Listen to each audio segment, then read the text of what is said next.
نحمده ونصلي على رسوله الكريم اما بعد فاعوذ باللہ من الشیطان الرجیم بسم اللہ الرحمن الرحیم۔ معزز سامعین، السلام علیکم ورحمۃ اللہ وبرکاتہ۔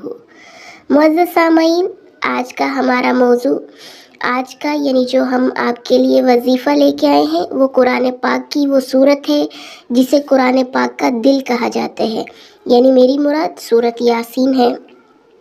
آپ سب جانتے ہیں کہ ہماری زندگی میں جتنی بھی مشکلات ہوں، جتنی بھی پریشانیاں ہوں، جتنی بھی بیماریاں ہوں یا کسی بھی طرح کی خواہشات ہوں، ان سب کا حل اللہ رب العزت کے پاس ہے۔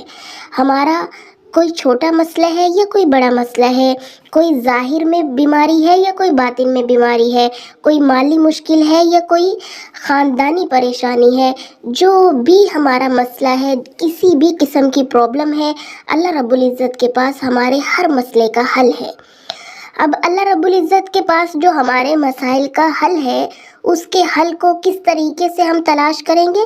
ہمیں کیسے پتہ چلے گا کہ ہمارے لیے یہ چیز بہتر ہے یا یہ چیز بہتر نہیں ہے؟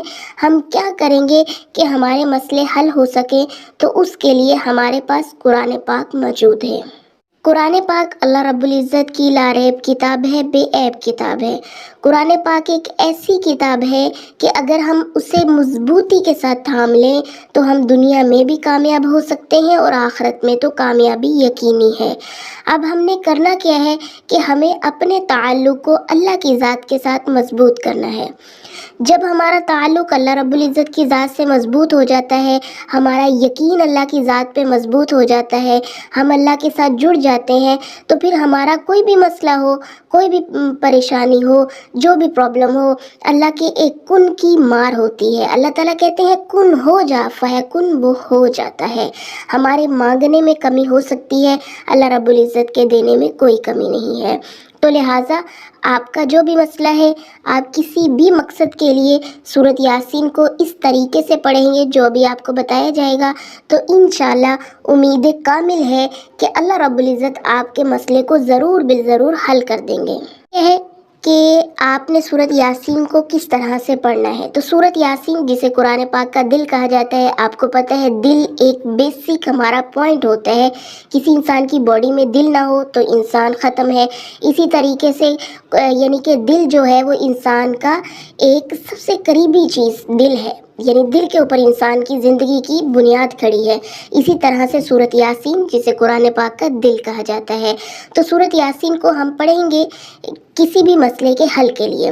آپ کو مالی پریشانی ہے، آپ دولت چاہتے ہیں، آپ اپنے رزق میں اضافہ چاہتے ہیں، آپ کوئی بھی مقصد ہو آپ کا، آپ اس کے لیے سورۃ یاسین کو پڑھیں گے مبین کے ساتھ۔ سورۃ یاسین کے اندر 7 مبینیں ہیں۔ اب آپ نے کیا کرنا ہے؟ وضو کرنا ہے، 2 رکعت صلاۃ الحاجت پڑھنی ہے، اس کے بعد آپ نے سورۃ یاسین کو شروع کرنا ہے بسم اللہ کے ساتھ۔ اب جب آپ بسم اللہ کے ساتھ سورۃ یاسین پڑھتے ہوئے مبین، پہلی مبین کے اوپر آئیں گے تو آپ نے وہاں رک جانا ہے اور 7 مرتبہ سورۃ فاتحہ پڑھنی ہے بسم اللہ کے ساتھ، اور پھر اس کے بعد آپ دوبارہ سے ریٹرن آئیں گے، یعنی یاسین والقرآن الحکیم یہاں سے شروع کریں گے پڑھنا۔ پھر اسی طرح سے پڑھتے ہوئے پہلی مبین سے گزر جائیں گے، رکیں گے نہیں، گزر جائیں گے۔ دوسری مبین پہ جب ہم پہنچیں گے تو وہاں رک کے پھر ہم نے 7 مرتبہ سورۃ فاتحہ پڑھنی ہے بسم اللہ کے ساتھ، اور اس کے بعد پھر ریٹرن ہوں گے پیچھے کی طرف، اور پیچھے ریٹرن ہونے کے بعد پھر یاسین شروع سے پڑھیں گے، پھر تیسری مبین پہ رکیں گے، اور پھر اس کے بعد چوتھی پہ، پھر اس کے بعد 5ویں، 6ٹھی، 7ویں، اسی طرح سے ہم نے سورۃ یاسین کو 7 مبینوں پہ رکنا ہے، اور 7 مبینوں کے اوپر ہم نے 7 مرتبہ سورۃ فاتحہ کو بسم اللہ کے ساتھ پڑھنا ہے، اور پڑھنے کے بعد ہم نے اول آخر یاد رہے کہ 11 مرتبہ درود شریف یعنی درود ابراہیم پڑھیں گے۔ آپ 11 مرتبہ پڑھ لیں، 3 بار پڑھ لیں، 7 بار پڑھ لیں، تعداد میں آپ نے درود پاک پڑھنا ہے۔ اور پھر آپ کا جو بھی مسئلہ ہوگا آپ اس کے لیے دعا کریں گے تو اللہ تعالیٰ آپ کی خواہش، آپ کا مسئلہ، آپ کی کوئی بھی پرابلم ہوگی اس کو ضرور بالضرور حل کر دیں گے۔ لیکن شرط یہ ہے کہ آپ نے یقین سے کرنا ہے، یہ مجرب عمل ہے، ہم اپنے ادارے سے بہت سے لوگوں کو بتا چکے ہیں اور بہت سے لوگوں نے اس پہ عمل بھی کیا ہے۔ مکمل یقین کے ساتھ اس پہ عمل کریں گے تو انشاءاللہ آپ کا مسئلہ حل ہو جائے گا۔ نئی ویڈیو کے ساتھ جلد آپ کی خدمت میں حاضر ہوں گے، تب تک کے لیے ہمیں اپنی دعاؤں میں یاد رکھیے گا اور ہمارا چینل دیکھتے رہیے۔ انشاءاللہ بہت جلد آپ سے دوبارہ ملاقات ہوگی۔ السلام علیکم ورحمۃ اللہ وبرکاتہ۔